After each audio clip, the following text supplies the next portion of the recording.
ज्योतिष में विश्वास रखने वाले सभी दर्शकों को ग्रहों के चाल कार्यक्रम में नमस्कार है।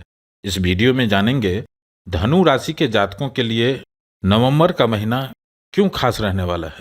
यह गणना चंद्र राशि पर आधारित है, यानी जिन जातक के जन्म पत्रिका में चंद्रमा धनु राशि में स्थित है, जहां 9 लिखा है, उस जातक को धनु राशि का जातक कहा जाता है। आप इस वीडियो को लग्न से भी देख सकते हैं। मित्रों, ज्योतिष गणना के अनुसार नवंबर में ग्रहों के चाल इस तरह रहेंगे। यह ग्रहों की स्थिति धनु राशि वालों को नवंबर के महीने में कभी भी बड़ी खुशखबरी देने वाले हैं। बड़ी उपलब्धि, बिग अचीवमेंट मिल सकते हैं।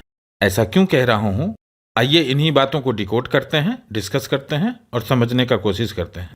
मित्रों, पूरा वीडियो को सुनेंगे तभी समझ में आएगा। यदि आपके पास इतना वक्त भी नहीं है तो इस हेडलाइन से ही आप समझ चुके होंगे कि नवंबर का महीना अच्छा रहने वाला है। मित्रों, यह समय इसलिए भी इम्पोर्टेंट है क्योंकि कभी कभी ब्रह्मांड में ऐसा भी समय आता है जब सभी ग्रहों में कुछ न कुछ बदलाव होते हैं, और ऐसा ही हो रहा है नवंबर के महीने में।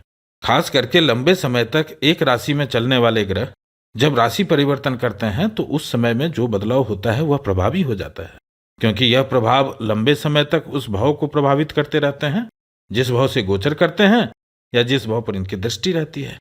अब लंबे समय तक ग्रहों का प्रभाव यदि शुभ स्थिति में है, अच्छा प्रभाव दे रहे हैं, उनके लिए तो ठीक है, लेकिन जिन राशि वालों को अशुभ प्रभाव मिलते रहते हैं उनके लिए इस तरह का बदलाव बहुत इंपॉर्टेंट हो जाता है, क्योंकि लंबे समय से मिल रहे अशुभ प्रभाव से छुटकारा मिल जाता है।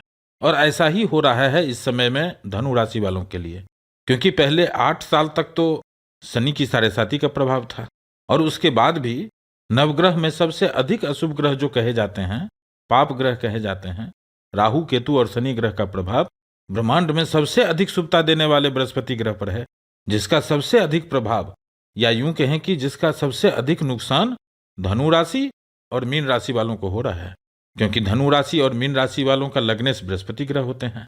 लेकिन अब 30 अक्टूबर को यह समय समाप्त हो जाएगा। धीरे धीरे राहु केतु के प्रभाव से भी बृहस्पति ग्रह मुक्त हो जाएंगे और बृहस्पति ग्रह शुभता में वृद्धि देना प्रारंभ करेंगे। अभी भी शनि ग्रह की दृष्टि बृहस्पति ग्रह पर है, इसलिए अभी भी शुभ प्रभाव मिलने में कुछ विलंब हो सकते हैं, लेकिन जितने समय बीतते जा रहे हैं दिन व दिन शुभता में वृद्धि हो रही है। और निश्चित ही समझिए, जो इस समय में आपको बृहस्पति ग्रह का अच्छा प्रभाव मिलना चाहिए था और नहीं मिला है, बृहस्पति ग्रह इस गोचर के अंतिम समय तक इस प्रभाव को भी देकर जाएंगे, क्योंकि भगवान के घर देर है, अंधेर नहीं है।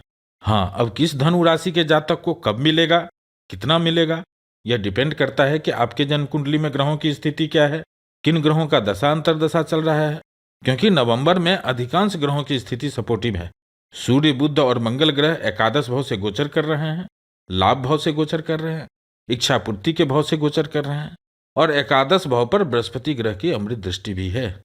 इसलिए नवंबर महीने के शुरुआती दिनों में, यानी प्रथम सप्ताह और द्वितीय सप्ताह अच्छा रहने वाला है, लेकिन यह प्रभाव बहुत कम दिनों के लिए होगा।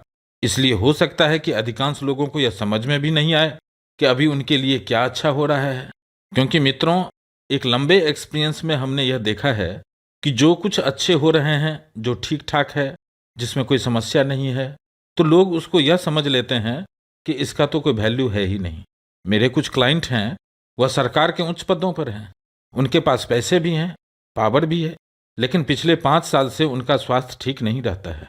तो वह हमेशा कहते हैं कि गुरुजी, जब स्वास्थ्य ही नहीं रहेगा तो पद प्रतिष्ठा, प्रशासनिक पावर, धन दौलत लेकर क्या करेंगे। वह इसलिए परेशान चल रहे हैं। और जिनको नौकरी नहीं है वह कहते हैं कि स्वास्थ्य लेके क्या करेंगे, जब नौकरी ही नहीं है तो जी के क्या करूँगा। जिनका वैवाहिक सुख से व्यवधान है, उनको संपत्ति भी है, उनका अपना व्यवसाय चल रहा है, लेकिन दाम्पत्य सुख नहीं है, तो वह महीना 2 महीना पर मैसेज करते हैं कि गुरुजी, जब पारिवारिक सुख ही अच्छा नहीं है तो जी के क्या करूँगा। मित्रों, इसलिए आपसे कहना चाहता हूँ कि जो भी चीज़ आपके पास है, आप उसका मूल्य ही नहीं समझ रहे हैं, और इच्छा उस चीज़ की है जो अभी आपके पास नहीं है। इससे मन अशांत होता है और यही दुख का कारण होता है। इसलिए यदि आप हमारा वीडियो रेगुलर बेसिस पर देख रहे होंगे और यदि एक एक बात को समझने का प्रयास करेंगे, तो वीडियो के अंत में हमेशा आप लोगों से एक निवेदन रहता है कि टोना टोटके के चक्कर में ना पड़ें। जब भी समय मिले, आप इसको ऐसा भी समझ सकते हैं कि हमेशा अपने आराध्य को नमन करें, महादेव का ध्यान करें। धीरे धीरे आप देखेंगे कि आपका मन शांत होगा और आप खुशी का अनुभूति करेंगे। क्योंकि मित्र, आज आप जिस चीज के लिए दुखी हैं, आप निश्चित समझिए जब आपको वह मिल जाएगा उसके बाद भी आप दुखी ही रहेंगे। किसी और चीज के लिए दुखी होंगे? क्योंकि शांति तो सिर्फ अपने आराध्य भगवान के ध्यान में ही होता है। लेकिन यह अध्यात्म की बातें समझने के लिए भी कुछ कदम इस रास्ते में चलना होता है। अध्यात्म की बात समझने के लिए दिल लगाना होता है और लोग दिमाग लगा देते हैं, और यही कारण है कि सभी लोग परेशान चल रहे हैं। मित्रों, जैसा कि अभी पहले आपसे बताया है कि नवंबर के महीने में सभी ग्रहों में कुछ न कुछ बदलाव हो रहे हैं, तो परिणाम में भी बदलाव होंगे, रिजल्ट में भी बदलाव होंगे। अब नवंबर में धनु राशि वालों के लिए जो सबसे अधिक पॉजिटिव कंडीशन बन रहा है, या यूं कहें कि सबसे अधिक बेनिफिट होने वाला है, वह है राहु केतु का राशि परिवर्तन से।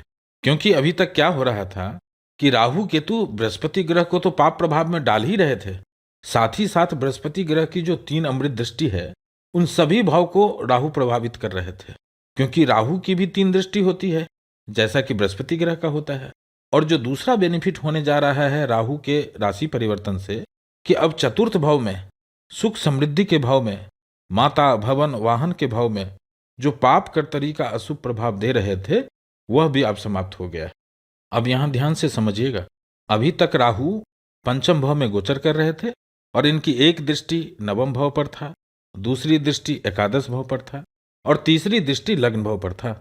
यानी कुंडली में जो 3 त्रिकोण होते हैं, जो जीवन के लिए मुख्य केंद्र भाव माना जाता है, इन तीनों त्रिकोण भाव पर राहु का प्रभाव था और बृहस्पति ग्रह को तो पाप प्रभावित कर ही रहे थे। एक राहु केतु का यह बदलाव, राशि परिवर्तन, पाप कर्तरी योग से भी मुक्ति दिला रहे हैं।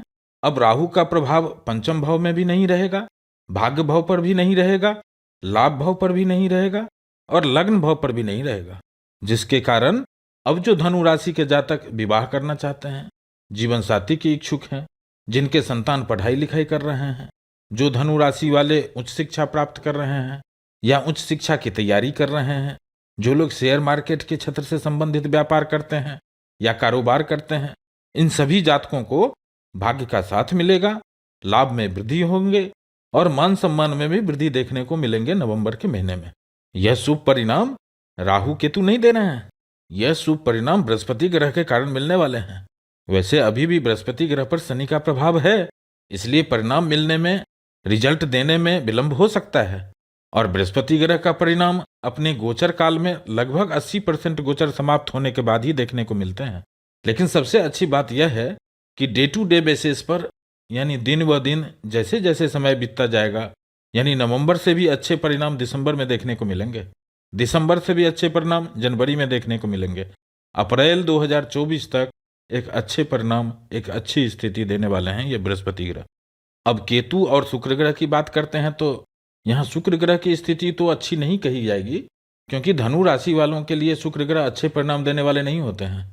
और नवंबर के महीने में शुक्र ग्रह जब दसम भाव से गोचर करेंगे तो यहाँ शुक्र ग्रह नीच के माने जाते हैं। अब शुक्र ग्रह तो यहाँ नीच के प्रभाव देंगे ही, साथ में केतु भी हैं, केतु भी शुक्र की तरह ही परिणाम देंगे।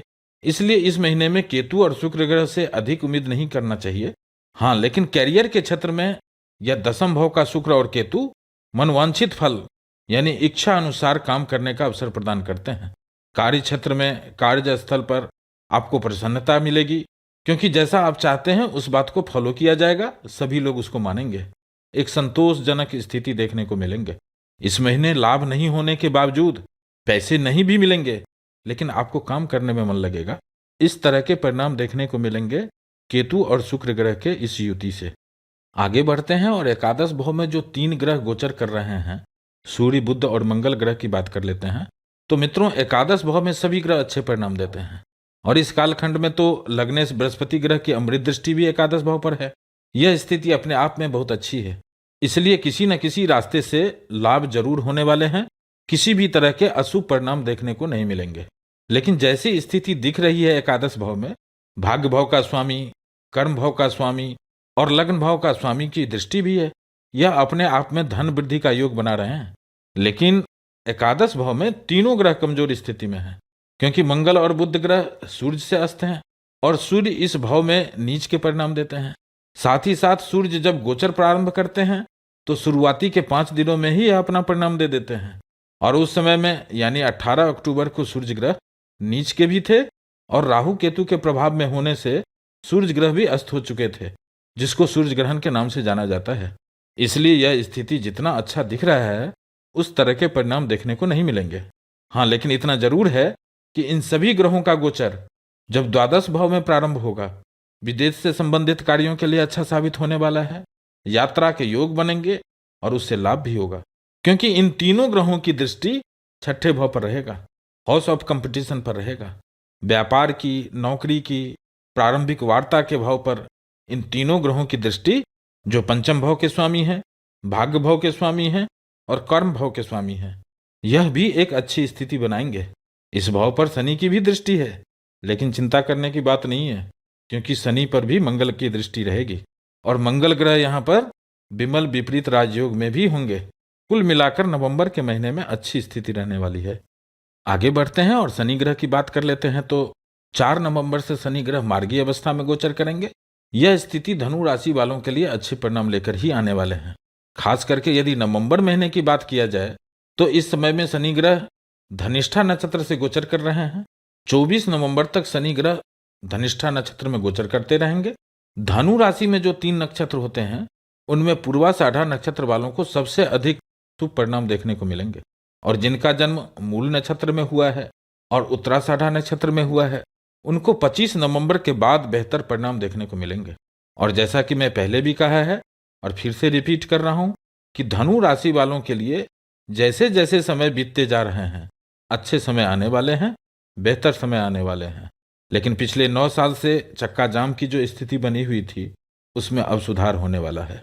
यानी धनु राशि वालों को नवंबर के महीने में कभी भी खुशखबरी, एक बड़ी उपलब्धि, बिग अचीवमेंट मिल सकते हैं। अब इस समय को और अच्छा कैसे बनाया जा सकता है, इसके लिए जब भी समय मिले अपने आराध्य को नमन करें, महादेव को ध्यान करें। ऐसा करने से राहु केतु और शनि से होने वाले परेशानी में कमी होते हुए देखेंगे। धनु राशि वालों को अभी नित्य बृहस्पति ग्रह का बीज मंत्र करना चाहिए, ओम ब्रीम बृहस्पतिये नमः। और इस विश्वास से हनुमान चालीसा का पाठ करें। जो यह पढ़े हनुमान चालीसा, जो हनुमान चालीसा पढ़ेंगे होय सिद्ध साखी गौरीसा, उनका कार्य सिद्ध होगा। इस बात का साक्षी गौरीसा महादेव हैं। फिर उपस्थित होंगे एक नए वीडियो के साथ। नमस्कार।